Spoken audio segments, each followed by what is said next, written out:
Defense ministers of South Korea and Japan have met yesterday to discuss the issue of extending the military intelligence sharing pact known as GSOMNIA. The meeting did not produce any result, only confirming that the two countries remain far apart in their positions.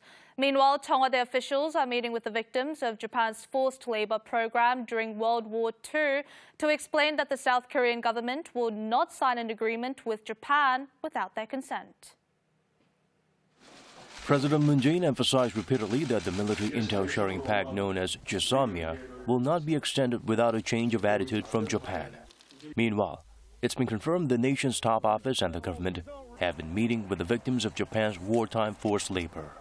According to a high-ranking Cheongwade official, the staff of the offices of the President and the Prime Minister, as well as the Foreign Ministry, have been meeting with the victims and explained to them the government will never sign an agreement with Tokyo without their consent. The victims were concerned the government was trying to strike a deal with Japan in secret, as it was revealed Chairman of the National Assembly, Moon Hee-sang's proposal differs from the official government plan. The presidential office explained the situation to dispel their anxiety. Cheongwade made it clear that once South Korea finds some common ground with Japan regarding forced labor compensation through diplomatic efforts, the negotiation process would not go forward without victims' consent.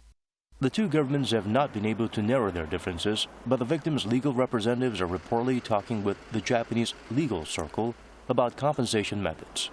This plan, containing the compensation proposals of the victims' choice, may be announced as early as this week. The victims' attorneys have said nothing has been decided and the compensation plan will be disclosed only after obtaining the majority of the victims' consent. Once this plan is released, the government plans to carefully examine its feasibility and gather public opinion.